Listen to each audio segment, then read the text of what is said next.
Many a times we view others with narrow lenses and even try to view them through imposed and prejudiced prisms of caste, class, gender, color, religion, region, etc.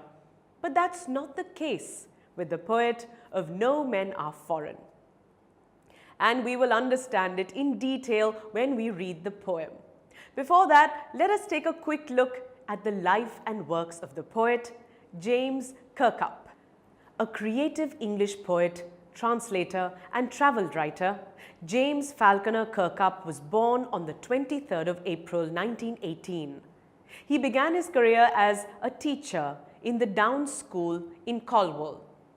In 1947, he wrote his first book of poetry titled The Drowned Sailor. Then between 1950 and 1952, he was the first Gregory Poetry Fellow at Leeds University, which made him the first resident university poet in the United Kingdom. Kirkup's published works include several dozens of collections of poetry, 6 volumes of autobiography, over 100 essays of original work and translations, and thousands of shorter pieces in journals and periodicals.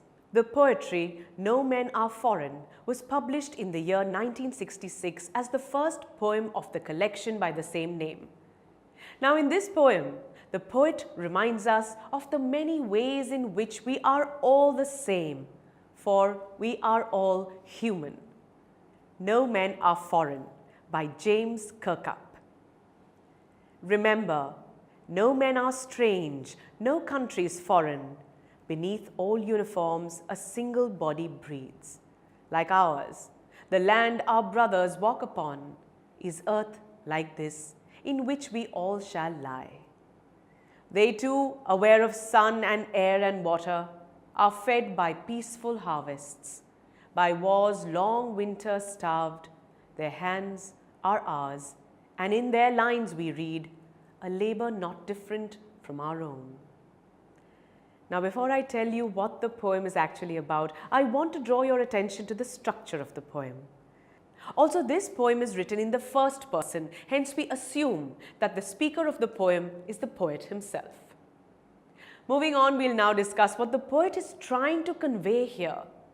So in the poem, No Men Are Foreign, the poet tells us that we should not consider anyone as foreign or strange. Humanity is the same all over the world. And in harming others, we are actually harming ourselves. So it's time to read one segment at a time and understand the underlying meaning for each one. TutorMate. For more amazing video lectures, download the free app on the Apple App Store or Google Play Store.